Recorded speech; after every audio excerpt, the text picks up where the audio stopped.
प्यारे बच्चों, आज के इस वीडियो में हम लोग बात करेंगे force between two current carrying conductor के बारे में। कि जब दो करंट कैरिंग कंडक्टर हैं हमारे पास और दोनों करंट कैरिंग कंडक्टर को एक दूसरे के पैरेलल रखते हैं हम लोग, ठीक है, तो उनके बीच में जो फोर्स होगा वो अट्रैक्टिव होगा, रिपल्सिव होगा। अट्रैक्टिव होगा तो कब होगा, रिपल्सिव होगा तो कब होगा, ये हम लोगों ने देखना है इस वीडियो के अंदर। ठीक है, तो इसकी शुरुआत करने के लिए हम लोग यहाँ पर दो पैरेलल करंट कैरिंग कंडक्टर यहाँ अज्यूम कर लें। ठीक है, हम कंसिडर करके चल रहे हैं दो पैरेलल करंट कैरिंग कंडक्टर। पहले वाले के अंदर हम लोग करंट I1 अज्यूम करके चलते हैं और दूसरे वाले के अंदर हम लोग करंट I2 अज्यूम करके चलते हैं। ठीक है, ये हमारे दो पैरेलल करंट कैरिंग कंडक्टर हो गए बच्चों। ठीक है ना, consider to current carrying conductors having current I1 and I2। ठीक है, I1 और I2 उनके अंदर क्या है बच्चों, करंट है। ठीक है, ठीक है, the direction the direction of current is same in both the conductors. यानी कि दोनों के दोनों कंडक्टर में प्यारे बच्चों करंट की डायरेक्शन भी हम लोगों ने क्या रखी है, सेम रखी है। अब देखो यहां पर फोर्स कैसे आएगा। देखो, जब हम माने कि इस वायर के अंदर करंट I1 फ्लो कर रहा है तो इसकी वजह से इसके चार और एक मैग्नेटिक फील्ड सेटअप होगा। होगा कि नहीं होगा। हम मान के चलें कि यहां पर एक मैग्नेटिक फील्ड सेटअप होगा और जो मैग्नेटिक फील्ड सेटअप होगा वो कॉन्सेंट्रिक होगा इन नेचर। होगा कि नहीं होगा। यानी कि हम मान के चले the magnetic field setup by the current I1 is concentric in nature. कैसा है प्यारे बच्चों, कॉन्सेंट्रिक है नेचर के अंदर, जैसा आप लोगों को फिगर में नजर आ रहा है। और यहाँ पे जो डायरेक्शन होगी ना वो हम लोग देंगे by Fleming right hand, sorry, हमारे राइट हैंड थंब रूल से। ठीक है ना, यहाँ पे लिख देते हैं right hand thumb rule. Right hand thumb rule gives the direction of field। Clear है बच्चों, बात समझ में आई। और मान के चलें कि जो करंट I1 ने जो मैग्नेटिक फील्ड प्रोड्यूस करा वो था म्यू नॉट I1 अपॉन में 2πr। यानी कि जो ये रेडियस है ना हम लोगों को जो मिला है वो r रेडियस है। ठीक है ना, यानी कि दोनों वायर एक दूसरे से कितनी दूरी पर है, r डिस्टेंस की दूरी के ऊपर हम लोगों ने रखी हुई है। ठीक है, अब यहां पर देखें ना, यहां इस पॉइंट के ऊपर, ये पॉइंट हम P मान लेते हैं। एट पॉइंट P की बात करते हैं। पॉइंट P के ऊपर जब हम लोग देखते हैं तो आप लोगों को नजर आएगा कि यहाँ पर जो फील्ड है ना वो बिल्कुल परपेंडिकुलर है inward of the page. The direction of magnetic field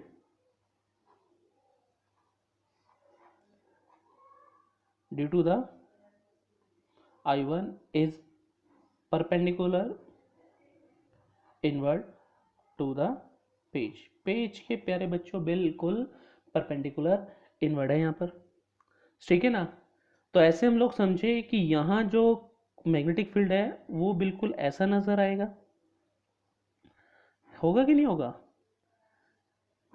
कि ये हमारे पास कंडक्टर 1 था जिसके अंदर करंट I1 फ्लो कर रहा था, ये कंडक्टर I2 था जिसके अंदर करंट हमारा I2 फ्लो कर रहा था। और यहाँ पर जो फील्ड की डायरेक्शन होगी वो यहाँ से निकल के यहाँ पे ऐसे अंदर घुस रही होगी। ठीक है ना, तो इस पॉइंट के ऊपर हम लोग जो बात कर रहे हैं वो मैग्नेटिक फील्ड क्या है, बिल्कुल परपेंडिकुलर इनवर्ड है पेज के। कैसा है, perpendicular inward to the page. Funda clear है। और करंट यहाँ वायर के अंदर जो फ्लो कर रहा है वो I2 ऊपर की तरफ है, यानी कि अब इस I2 वाले कंडक्टर के ऊपर जिसके अंदर करंट I2 फ्लो कर रहा है बच्चों, इसके ऊपर फोर्स लगेगा, लगेगा कि नहीं लगेगा, ठीक है ना। तो हम इनकी नेमिंग कर लेते हैं एक बारी, नेमिंग भी बहुत ज़रूरी है, A B ये C और ये D, ठीक है ना। तो हम लोग बोल सकते हैं force on conductor CD will be in the left hand side, यानी कि लेफ्ट हैंड साइड की तरफ लगेगा, फोर्स इस तरफ लगेगा। फोर्स इस तरफ क्यों लग रहा है, क्योंकि यहाँ पर हम लोग फ्लेमिंग का लेफ्ट हैंड रूल यूज कर रहे हैं। द डायरेक्शन लिख सकते हैं, the direction of force given by Fleming left hand rule, यानी कि फ्लेमिंग के लेफ्ट हैंड रूल को यहाँ अप्लाई करेंगे ना बच्चों, तो यहाँ फोर्स की डायरेक्शन हमें लेफ्ट हैंड साइड की तरफ नजर आएगी। और यहाँ पर फोर्स किस पे लग रहा है, कंडक्टर CD के ऊपर लग रहा है। CD के अंदर मान लेते हैं करंट कितना था हमारे पास, I2 था, तो फोर्स को मान लिया F2 है, तो फोर्स F2 कितना होगा यहाँ पर, मैग्नेटिक फील्ड कितना है B1, करंट कितना है I2, लेंथ कितनी होगी से L, आगे ना। फंडा क्लियर हुआ। F2 की वैल्यू, B1 की वैल्यू कितनी है म्यू नॉट I1 अपॉन में 2 पाई R इंटू में I2 इंटू में L हो गई बच्चों। F2 अगर यहाँ पे निकालेंगे म्यू नॉट अपॉन में 2 पाई I1 I2 अपॉन में R इंटू में L हो गई। अगर यहाँ पर हम लोगों से पूछे कि सर फोर्स पर यूनिट लेंथ निकाल लेते हैं, फोर्स पर यूनिट लेंथ अगर हम लोग निकाल लेते हैं, ठीक है ना, तो यहाँ पर जो आएगा वो आएगा F is equal to F2 by L, ठीक है ना, वो आ जाएगा म्यू नॉट अपॉन में 2 पाई I1 I2 अपॉन में R, ठीक है ना। फंडा क्लियर है। इसी तरह अगर हम लोगों को फोर्स निकालना पड़े, सिमिलरली फोर्स निकालना पड़े on conductor AB due to the current I2, तो वो आएगा F1 is equal to mu naught I1 I2 upon में 2 पाई R इंटू में L। और यहाँ पर अगर फोर्स पर यूनिट लेंथ निकालेंगे ना, तो आ जाएगा म्यू नॉट अपॉन में 2 पाई I1 I2 अपॉन में R, ठीक है। फिगर में यह नोटेशन देता हूं कि यहां पर जो फोर्स आएगा P पॉइंट के ऊपर से, ये F2 इधर होगा और F1 देखेंगे इधर होगा, यानी कि दोनों फोर्स एक दूसरे के अपोजिट डायरेक्शन में है। यानी कि यहाँ पर हम लोग देखें कि F1 का मैग्नीट्यूड F2 का मैग्नीट्यूड इक्वल तो है, लेकिन अगर F1 माइनस F2 लिखते हैं, यानी कि माइनस साइन क्या बता रहा है यहाँ पर, डायरेक्शन के सेंस को बता रहा है। अगर वेक्टर फॉर्म में लिखते हैं तो यहाँ पर साइन कैसा जाएगा बच्चों, माइनस का आ जाएगा। माइनस का साइन यहाँ पर आने की वजह क्या है कि भाई यहाँ पर ये साइन बता रहा है कि दोनों फोर्स एक दूसरे के अपोजिट है, ठीक है ना। तो मैं यहाँ लिख देता हूँ नेगेटिव, ऊपर लिख दूँ यहाँ पर या साइड में लिख देता हूँ, negative sign shows the direction of F1 and F2 are opposite, ठीक है प्यारे बच्चों, एक दूसरे के बिल्कुल अपोजिट है। इस वजह से यहाँ पर F1 और F2 एक दूसरे के अपोजिट आ रहे हैं, तो साइन नेगेटिव आ रहा है, ठीक है। सॉरी मैं रिपीट करता हूँ इस बात को, नेगेटिव साइन आने का मतलब यहाँ है कि F1 और F2 जो फोर्स है वो एक दूसरे के बिल्कुल अपोजिट लग रहे हैं, ठीक है ना, यानी कि उनका डायरेक्शन का सेंस अपोजिट है। एक का अगर पॉजिटिव मानेंगे तो दूसरे का नेगेटिव हम लोग कंसिडर करेंगे, ठीक है ना। ये बात हुई जब करंट की डायरेक्शन दोनों कंडक्टर AB और CD के अंदर सेम था, ठीक है ना, यानी कि यहाँ पर जो फोर्स लग रहा था वो कैसा था, अट्रैक्टिव था। यानी कि अगर सेम डायरेक्शन ऑफ करंट है बच्चों, तो फोर्स कैसा है, अट्रैक्टिव है, ठीक है ना। अगर डायरेक्शन अपोजिट हो जाएगी तो फोर्स यहाँ पर रिवर्स हो जाएगा, यानी कि यहाँ पर रिपल्सिव हो जाएगा। कहने का मतलब है कि यहाँ पर मान लेते हैं करंट I1 है कंडक्टर AB के अंदर, और कंडक्टर CD के अंदर यहाँ पर I2 है, ठीक है ना। तो यहाँ पर जो F1 F2 आएगा, से इस पे जो F2 आएगा वो इधर आएगा, और इस पे जो F1 आएगा वो इधर आएगा। अब यहाँ पर जो F1 का मैग्नीट्यूड इक्वल्स टू F2 का मैग्नीट्यूड, वो आएगा हमारे पास म्यू नॉट अपॉन में 2 पाई I1 I2 अपॉन में R इंटू में L आएगा। अगर वो बोले कि सर फोर्स पर यूनिट लेंथ निकालना है, फोर्स पर यूनिट लेंथ अगर हम लोगों ने निकालना है, से F आएगा, वो F अपॉन में L हो गया, ठीक है ना। किसी एक को मैंने लिख लिया, F1 को लिख लिया, हो जाएगा म्यू नॉट अपॉन में 2 पाई I1 I2 अपॉन में R। क्लियर है, फंडा क्लियर है, बात समझ में आई आप लोगों को। अब बात करते हैं इस फोर्स पर यूनिट लेंथ की। देखो अगर मान के चले I1 1 एम्पियर हो जाए, I2 1 एम्पियर हो जाए, और R जो डिस्टेंस है इन दोनों के बीच में वो भी 1 मीटर हो जाए, ठीक है ना, तो फोर्स पर यूनिट लेंथ कितना आएगा। देखो म्यू नॉट अपॉन में 2 पाई इंटू में 1 अपॉन में R हो गया, यानी कि F, इस पूरे को सोल्व करेंगे तो 2 इंटू 10⁻⁻⁷, ये भी 1 है बच्चों, ठीक है ना, न्यूटन पर मीटर हो जाएगा। डेफिनेशन की बात करें क्या लिखेंगे, कहेंगे if two conductors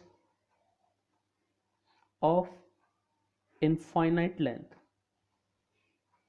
infinite length का वर्ड यूज क्यों करा, क्योंकि जो हमने मैग्नेटिक फील्ड का फॉर्मूला लिखा ना पीछे, म्यू नॉट I1 अपॉन में 2 पाई R लिखा था, ये इनफाइनाइट के लिए तो आता था। इनफाइनाइट के लिए तो हम लोगों ने लिखा था कि जनरल रिलेशन लिखे म्यू नॉट I अपॉन में 2 पाई R, ये हमारा इनफाइनाइट कंडक्टर के लिए आता है। तो कह रहे हैं कि अगर हमारे पास दो कंडक्टर है इनफाइनाइट लेंथ के, ठीक है ना, having each of them 1 ampere current and at 1 meter apart, then force of interaction, चाहे अट्रैक्शन हो सकती है repulsion, will be 2 into 10⁻⁷ Newton per metre, ये होगा, ठीक है ना। यानी कि दो कंडक्टर है, दोनों कंडक्टर के अंदर करंट 1 एम्पियर हो, और डिस्टेंस उनके बीच में अगर 1 मीटर का हो, तो उनके बीच में फोर्स ऑफ इंटरेक्शन चाहे वो अट्रैक्टिव भी हो सकती है या रिपल्सिव भी हो सकती है, ठीक है ना। तो वो रिपल्सिव या attractive force 2 into 10⁻⁷ Newton per metre का होता है। और ये डेफिनेशन हमने लास्ट ईयर जब 11th शुरू करी थी, जब 7 फंडामेंटल यूनिट हम लोग पढ़ते हैं ना, तो उसमें करंट की डेफिनेशन पूछता है, तो करंट की डेफिनेशन वो यहाँ से निकल कर आती है, ठीक है ना। मतलब कि एक चीज़ जो हम लोगों ने सबसे शुरुआत में पढ़ी फिजिक्स के, उस चीज़ का जो आइडियोलॉजी है हम लोगों को लगभग 1.5 साल के बाद समझ में आता है। तो ऐसी बहुत सारी चीज़ें जो हम लोग हायर स्टडी के अंदर करते हैं, और कुछ रिलेशन हम लोग डायरेक्टली एट क्लास 11th या क्लास 12th के लेवल के ऊपर पढ़ते हैं, ठीक है प्यारे बच्चों, फंडा क्लियर हुआ। अब इससे जुड़े कुछ न्यूमेरिकल हम लोग करते हैं, आप लोगों को थोड़ा सा और कॉन्सेप्ट बिल्डअप होने में हेल्प करेंगे, ठीक है। तो हम शुरू करते हैं। हमारा पहला क्वेश्चन है स्क्रीन के ऊपर,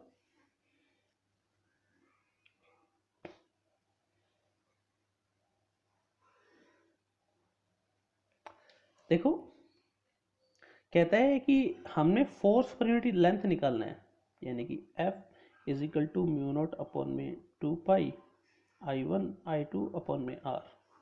मुझे सिर्फ इसके लिए बात करनी है, फंडा क्लियर है, फॉर्मूला मैंने लिख लिया।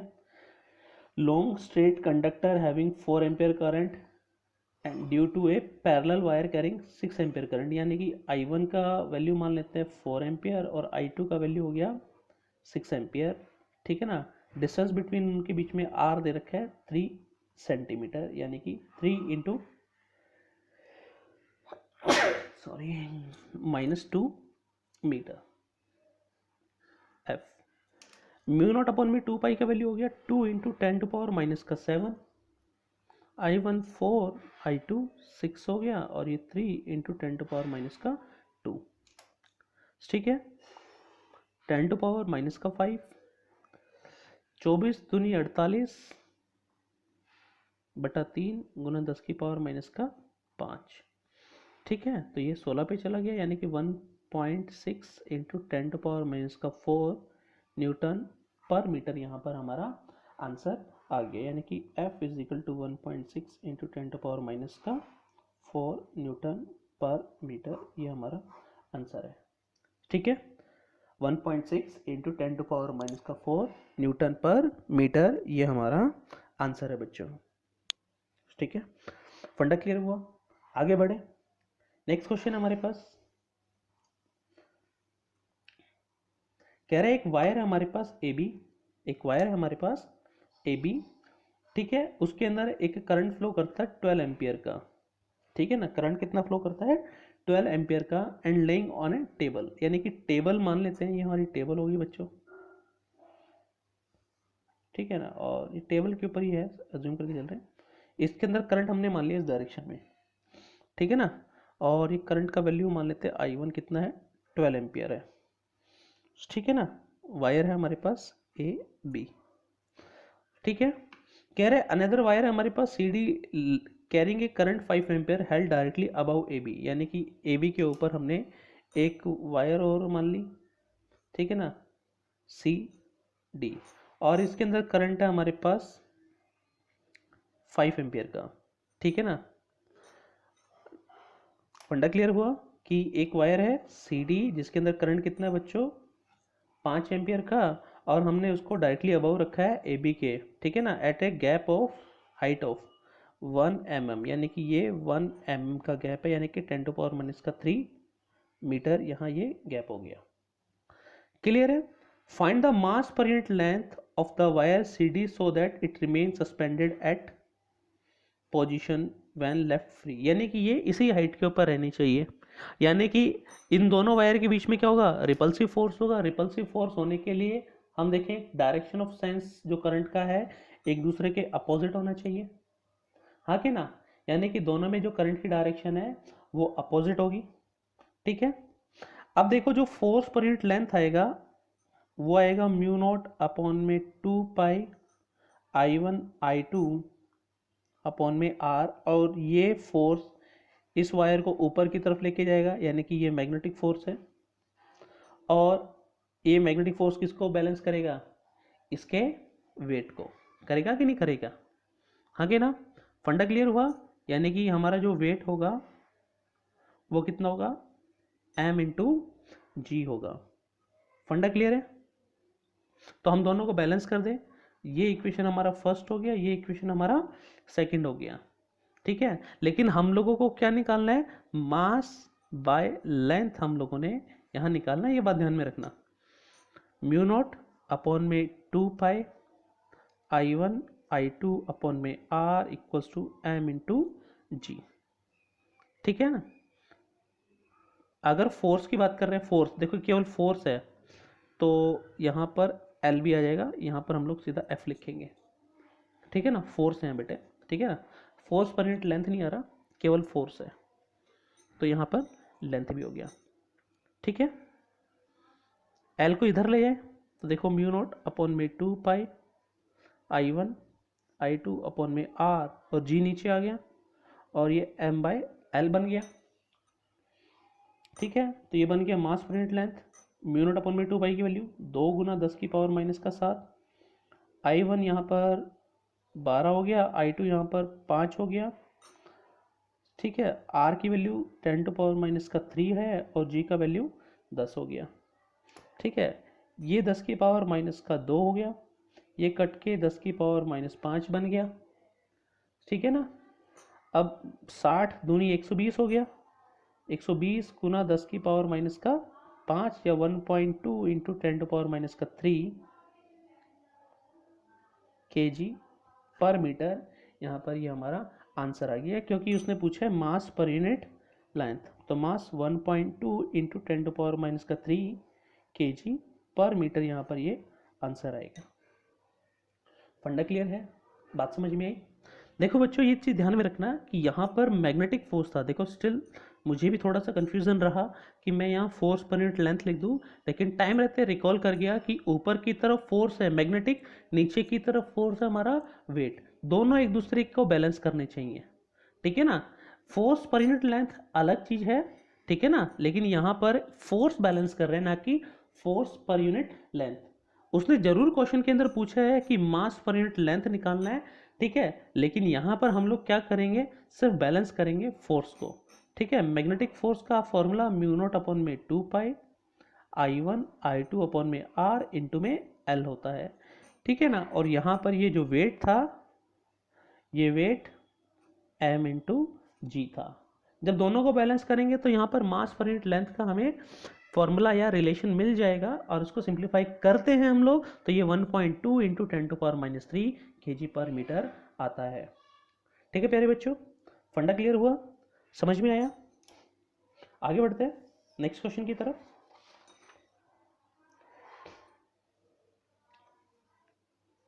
ठीक है, देखो स्क्रीन के ऊपर आप लोगों को क्वेश्चन नजर आ रहा है। ऐसे क्वेश्चन या इस तरह के सिमिलर क्वेश्चन हमारे सीबीएसई एग्जाम के अंदर बहुत आते हैं, और कभी कभार नीट के अंदर भी आया हुआ है एक आधा क्वेश्चन, ठीक है। लेकिन सीबीएसई का ये हमेशा फेवरेट टाइप का क्वेश्चन रहा है। तो पिछले कुछ सालों के अंदर, अभी तो पिछले साल तो आया नहीं, लेकिन इससे पहले 1-2 सालों के अंदर ऐसे क्वेश्चन बहुत आए हैं, ठीक है। तो कह रहा है कि find the net force on the loop as shown in the figure, यानी कि एक वायर है, इसके अंदर करंट हमारे पास 20 एम्पियर फ्लो कर रहा है, और एक लूप है, इसके अंदर करंट फ्लो कर रहा है 12 एम्पियर का, और लूप का डायमेंशन दे दिया, इसकी जो विड्थ है वो 12 सेंटीमीटर है, और जो हाइट है वो 27 सेंटीमीटर है, ठीक है बच्चों। फंडा क्लियर है। और ये लूप हमारा इस वायर से 3 सेंटीमीटर की दूरी के ऊपर है, ठीक है। फंडा क्लियर है, समझ में आया। अब होगा क्या, देखो ये वायर और ये जो सेगमेंट है, ये दोनों के अंदर क्या है, करंट सेम डायरेक्शन में है, तो इन दोनों के बीच में तो क्या होगी, अट्रैक्शन होगी। लेकिन इसके और इसके बीच में देखें तो रिपल्शन होगी। वजह, क्योंकि इसके अंदर करंट ऊपर की तरफ है, इसके अंदर करंट नीचे की तरफ है। तो प्यारे बच्चों यहाँ पर दोनों के बीच में रिपल्शन होगी, इन दोनों के बीच में अट्रैक्शन होगी। हम लोग क्या करेंगे कि इनकी अट्रैक्शन निकालेंगे और इन दोनों की रिपल्शन निकालेंगे, और दोनों को क्या करेंगे, सब्ट्रैक्ट कर देंगे, और नेट फोर्स हम लोग निकाल लेंगे कितना आएगा। क्योंकि ये फोर्स अट्रैक्टिव आएगा, ये फोर्स कैसा आएगा, अट्रैक्टिव आएगा, और ये फोर्स रिपल्सिव आएगा, ठीक है ना। तो अट्रैक्टिव रिपल्सिव फोर्स को डिफरेंस जब करेंगे हमारे पास नेट फोर्स हम लोगों को मिल जाएगा। क्लियर है, फंडा समझ में आया, ठीक है। तो हम लोग फोर्स निकालते हैं, नेमिंग कर लेते हैं सबसे पहले, निकालने से पहले ये नाम ABCD, ठीक है ना। फोर्स बिटवीन द, इस कंडक्टर को PQ मान लेते हैं, between the conductor PQ and segment AB, ठीक है ना। PQ कंडक्टर और AB सेगमेंट के बीच में हम लोग फोर्स निकालते हैं, और फोर्स का फॉर्मूला प्यारे बच्चों हम लोगों को बड़े आराम से पता है, म्यू नॉट अपॉन में 2 पाई I1 I2 अपॉन में R इंटू में लेंथ। लेंथ क्या लें, लेंथ हम लोगों ने इसका लेना है, देखो ये लेंथ कितनी है, 27 सेंटीमीटर है, ठीक है। और दोनों वायर के बीच में डिस्टेंस कितना है, 3 सेंटीमीटर। तो मैं लिख देता हूँ, यहाँ पर L का जो ध्यान में रखना है वो 27 सेंटीमीटर है, और R इस केस में 3 सेंटीमीटर लेना है आप लोगों ने। तो F इस पूरे का सॉल्व करेंगे तो 2 इंटू 10⁻⁷, इसके अंदर करंट मान लेते हैं 20 एम्पियर है, इसके अंदर करंट कितना है 12, L का वैल्यू 27 सेंटीमीटर था, कन्वर्ट कर देंगे मीटर में, ठीक है। R कितना है 3 सेंटीमीटर, 3 इंटू 10⁻²। प्यारे बच्चों 10⁻² से 10⁻² को हमने बाहर का रास्ता दिखा दिया, ये हम लोगों ने 9 पे काट दिया, ठीक है। फंडा क्लियर हुआ। अब ये हो गया 40, 12 चौक 480, यानी कि 48 गुना 9 गुना 10 की पावर माइनस का 7। ठीक है, 480 में से 48 किया तो 7, तो ये आ गया 432 गुना, यानी कि 4320 इंटू 10⁻⁻7 न्यूटन। सॉल्व करने पर आ जाएगा 4.32 इंटू 10⁻⁻4 न्यूटन, यानी कि ये हमारे पास से F1 आ गया। ठीक है ना, F1 की वैल्यू बच्चों हमारे पास आ गई 4.32 इंटू 10⁻⁻4 न्यूटन। इसी तरह हम लोग क्या निकाल लेंगे, F2 निकाल लेंगे। ठीक है, ये फोर्स कैसा है, अट्रैक्टिव है बच्चों, क्योंकि दोनों सेगमेंट के अंदर करंट सेम डायरेक्शन में था। ठीक है ना, सिमिलरली फोर्स F2, ठीक है ना, force between the conductor PQ and segment CD। ठीक है ना, सेगमेंट CD की बात कर रहे हैं। अब दिमाग में क्वेश्चन आता है, सर आपने ये BC क्यों नहीं लिया। अब देखो, जो BC जो है ना, BC ये जो करंट है वो हमारा मैग्नेटिक फील्ड के बिल्कुल परपेंडिकुलर है। इस पे फोर्स ऊपर की तरफ लगेगा, इस पे फोर्स नीचे की तरफ लगेगा, एक दूसरे को कैंसिल कर देंगे। ठीक है ना, इस पे अगर हम लोग फील्ड निकालते हैं तो यहाँ ऐसे आएगा। ठीक है ना, फील्ड की डायरेक्शन क्या होगी, परपेंडिकुलर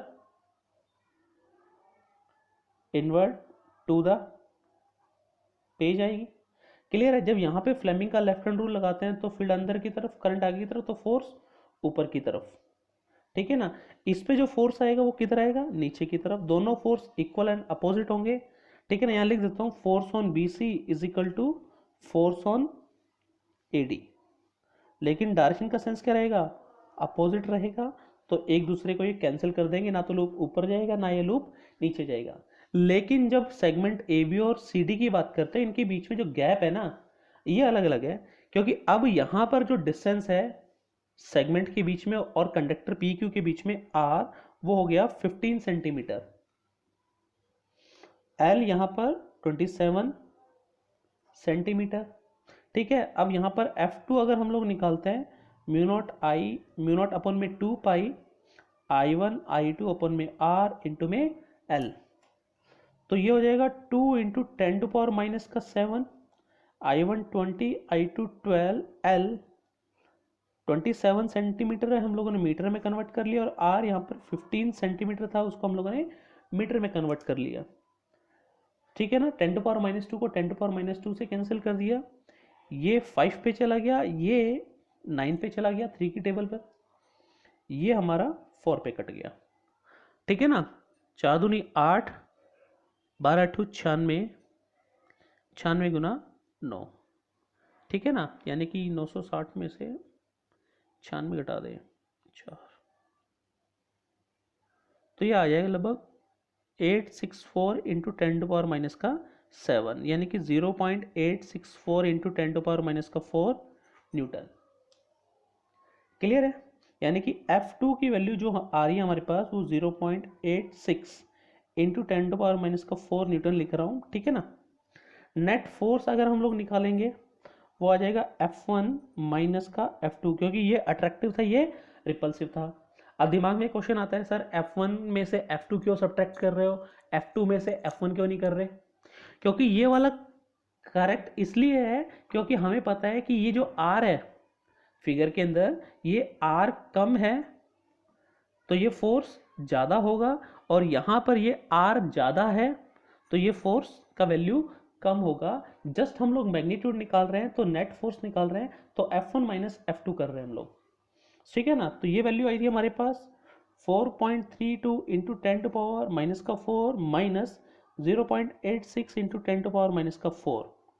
सॉल्व कर देंगे, 4.32 में से 0.84 सब्ट्रैक्ट कर देंगे, 86 6 4, यह आ जाएगा 3.46 इंटू 10⁻⁻4 न्यूटन। ये हमारे पास आंसर होगा। फंडा क्लियर है बच्चों, समझ में आया आप लोगों के। ठीक है, तो इस तरह के क्वेश्चन हमारे सीबीएसई के अंदर आते रहे हैं, मेडिकल एंट्रेंस एग्जाम में भी आए हैं। ठीक है, मैंने कभी ध्यान नहीं दिया या आईआईटी के अंदर भी कभी आया है कि नहीं आया, इसका मेरे को श्योरिटी नहीं है। ठीक है, लेकिन फिर भी आप लोग अपने एमसीक्यू करते रहिएगा।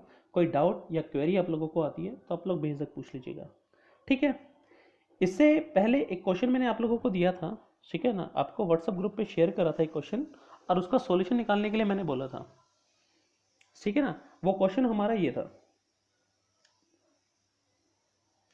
कि हमने कहा कि एक मेटल वायर है जिसका मास हम लोगों को क्या दे रखा है, एम दे रखा है।